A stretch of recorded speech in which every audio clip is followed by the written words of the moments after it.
प्रयागराज फूलपुर थाना क्षेत्र में पहुंचे हुए हैं, बाबूगंज कलोजा खुर्द। और यहाँ पे शायद आप सुने होंगे, एक हफ्ता पहले एक हसनैन नाम के व्यक्ति की हत्या कर दी गई बेरहमी से। उसकी माँ, उसका बाप, उसके भाई, उसके परिवार आज भी रो रहा है। लड़कियों को चांद देखने के लिए परेशान हो रहा है। एक लौता औलाद था, उसको मार के इसी बेरहमी से। जो बाबा हैं, इनका नाम बहुत चर्चित है, सईद बाबा, आज 2-3 करोड़ रुपए प्रॉपर्टी सिर्फ यही करके बने हुए हैं। योगी सरकार से ये पूछ रहे हैं कि इनके ऊपर बिल्डोजर कब चलेगा, जो मजार फर्जी बगैर उसके लाइसेंस के चला रहे हैं। और इनका कई एक काम है ऐसा। और आज उसी के घर में आया हूँ कि देखिए आज ये पीड़ित परिवार कैसे उसके ऊपर आरोप भी लगा रहे हैं। उसका बच्चा भी गया है, उसके ऊपर जान से मारने की धमकी बार बार मिल रही है। क्या नाम आपका? मेरा नाम मोहम्मद मारूफ उर्फ राजू है जी। मैं मोहम्मद हसनैन आलम का मामू हूँ। मेरा सगा भांजा है, जो कि हमारा शादी शहीद बाबा की लड़की से हुआ था। इसी आपस में वाद विवाद हुआ। उसके बाद जो है क्या नाम से इसने इसकी लड़की जो है सिगरेट पीती थी, जो है क्या नाम से गुटखा खाती थी। मैंने इसके कंप्लेन इसके घर वालों को बोला, तो इसके माँ बाप जो है, इसके एक बड़ा वाला लड़का मोहम्मद साहिल हमारे घर करीब 15 से 20 लड़के लेके 4 व्हीलर से आया मुझे मारने के लिए। तो मैंने झूसी थाने में फ़ोन किया, पुलिस आई। उसके बाद वहाँ पे गया हुआ सुबह गया तो दोनों पक्ष के आपस में सुलह समझौता हो गई। बोले कि 20 दिन बाद आपकी विदाई होगी, अभी लड़की मायके जाएगा। हम कहे ठीक है सर। फिर उसके बाद 20 दिन बाद हमारी माँ हमारी बहन बुलाने गए, तो वहाँ वो लोग बंधक बना के बहुत बुरी तरह से पीटे। मारने के बाद मुझे पता चला, मैंने 112 को कॉल किया, पुलिस पहुँची। तो वो लोग थाने गए। थाने पर जब गए तो ये हुआ कि सुबह आ जाइएगा। तो सुबह गया तो दोनों पार्टी आपसी में सुलह समझौता हुआ। फिर बहुत पहले हमें धमकी भी दे रहा था मोहम्मद सईद बाबा, उसकी औरत और मेरी भी बीवी, कि तुम्हें झूठे मुकदमे फंसा के मैं तुम्हें जेल भिजवा दूंगा। फिर उसके बाद FIR करा दिया। तुम भाई चोट तो दोनों पार्टी की लगी थी, तो मैंने भी FIR करा दिया। तो ये मुझे फिर फंसाने के लिए दहेज प्रथा में FIR करा दी मुझे।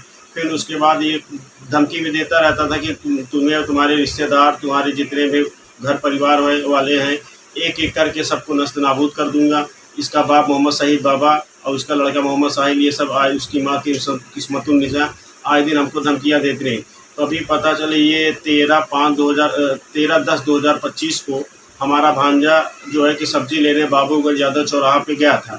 तो वहीं से मोहम्मद साहिद बाबा के लड़के जो है कि हमारे भांजों की स्प्लेंडर गाड़ी पे बैठा के अगवा करके चले जाते हैं।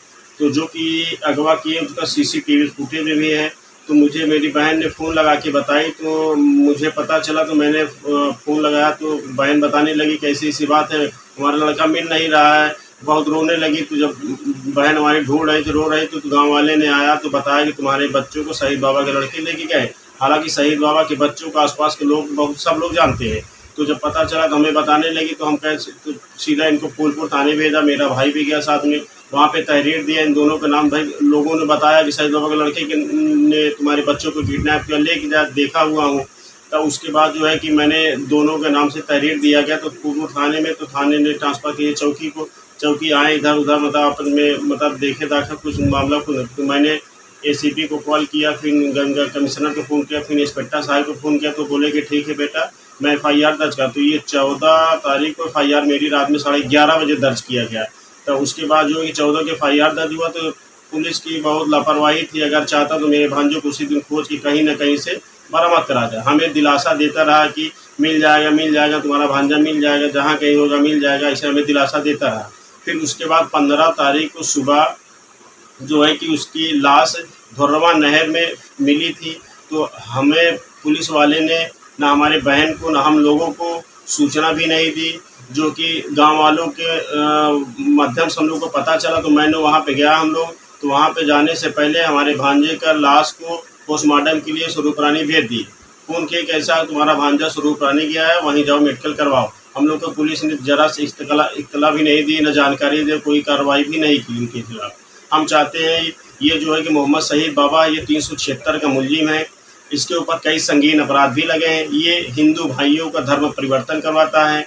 उनको जो है क्या नाम से जो आते हैं दूर दराज से लोग, उनको नौकरी के नाम पे, शादी के नाम पे, विदेश भेजने के नाम पे मोटी मोटी रकम उगाही करता है। इसकी कम से कम ये भुलईपुरा में एक मकान, बहुत आलीशान मकान बनवाया हुआ है, जो कम से कम 1 से 1.5 करोड़ के आसपास है। कई प्लॉट भी वहाँ पे खरीद रखा हुआ, और संदलपुर में जो है कि इसकी कम से कम 2 से 3 करोड़ के आसपास ये संपत्ति बना के रखा हुआ है। बहुत से मकान बनवा के रखा है। ये अपराधियों को वहाँ पे शरण भी देता है, ये तांत्रिक है, धर्म परिवर्तन भी करवाता है।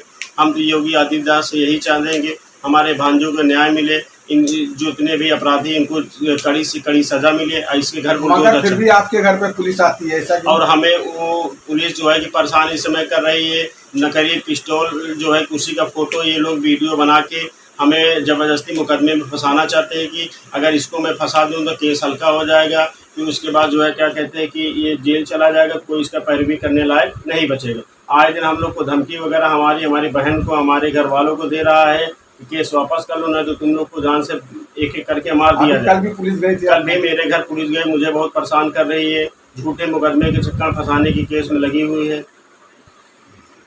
आपके उल्टा हमको मतलब जो है मतलब बोले कि अगर ये झूठ होगा तो हम तुमको जेल में डाल देंगे। फिर उसके बाद लेके गए, मतलब जो है फिर गए नहीं हमारे साथ। फिर सीसीटीवी कैमरा में वहाँ गए तो देखे, पता चला मतलब बाबा जी के लड़के थे, मतलब जो है छोटे वाला जुनेद, और उसके बाद जो है और सलमान थे, लेके गए थे। फिर उसके बाद हमारे बच्चे के कोई आता पता नहीं। फिर उसके बाद जो है बुधवार को हमारे भैया के मिट्टी लहास पता चली, पुलिस कोई हमको खबर नहीं दिया, कोई पता नहीं दिया। उसके बाद हमारे भैया के ले गए पोस्टमार्टम के लिए, वहाँ भी थाने में ले गए हमारे भाई लोग, हम लोग गए थे, हमको हमारे भैया के देखने नहीं दिया, ले गए पोस्टमार्टम अपने से वहीं, ना कुछ पूछना आज कुछ भी नहीं। योगी सरकार से आप क्या विनती चाहते हैं? हम योगी सरकार से यही कहना चाहते हैं कि मतलब उसको मतलब कड़ी से कड़ी सजा दिलाना चाहते, मतलब दें, और उसके बाद हमको इंसाफ चाहिए उन लोगों के, उनको बच्चों शहीद बाबा के बच्चों के, और उनको सलमान को फांसी होना चाहिए, बाबा जी की उम्र कैद होना चाहिए। योगी सरकार से मांग कर रही हैं कि हमारा एक ही लड़का था और हमारी अब कैसे बेड़ा पार होगा, और योगी सरकार से गुहार लगाती हैं बेटी पढ़ाओ बेटी बचाओ। और आज ये बेटी दर दर भटक रही है, योगी जी से आदित्यनाथ से गुजारिश करती हैं कि हमारे परिवार कैसे अब पालन पोषण होगा। वही एक लड़का था हमारा, और हमें कुछ मुआवजा देने की कृपया करें, जो कि हमारा परिवार अच्छे से चल सके। क्यों, यही कहना है आपका? नहीं, हमको मुआवजा भी नहीं चाहिए, हमको सिर्फ इंसाफ चाहिए बस। और उसके बाद जो है हमारे बच्चों के मतलब हम नहीं जानते, हमारे भैया के इंसाफ मोदी दिलाएं और उन लोगों की सजा से कड़ी सजा दें। और उसके बाद जो है बता, हमारे कोई पुलिस और मतलब कोई थाना हमको इंसाफ नहीं दिला रहा है। हमारे इस मामले में आपके भाई लोग को भी पुलिस परेशान कर रही है? जी, अभी मतलब रात में पुलिस भेजे थे हमारे भाई के पकड़ने के लिए। बताइए क्या खाता था, हमारी क्या खाता थी, हमारी क्या दुश्मनी थी उन लोगों से? हमारी ना कोई दुश्मनी थी, ना कोई मतलब खाता, कोई कुछ मतलब विवाद नहीं था, कोई मतलब लड़ाई ना झगड़ा हमसे कुछ नहीं था। मगर जो है हमारे भाई के दुश्मनी की वजह से हमारे बच्चों के दुश्मनी हमसे निकाले गए, हमारे बच्चों को मार डाले। और हमारे परेशान, इनके पूरे परिवार को जान से मारने की धमकी फिर मिल रही है। इनके भाई के घर में आए दिन पुलिस भेजते, अभी कल दबिश दी गई। भाई इनका बेचारा भागा फिर रहा है, नकली पिस्तौल लेकर, चुटपुटी वाली पिस्तौल लेकर किसी मीडिया के द्वारा पैसा देकर और इनको फंसाने की कोशिश किया जा रहा है। इनके भाई का, आपके भाई क्या नाम है? मोहम्मद फारूक, मोहम्मद मारूफ। जिनके साथ ये घटना हो रहा है वो क्या नाम है? मोहम्मद फारूक। मोहम्मद मारूफ ये इनके भाई हैं, और ये बेचारे परेशान होकर ये हमारे कार्यालय पहुंचे हैं, तो इनकी मदद की गुहार लगा रहे हैं। प्रयागराज से शकील खान की खास।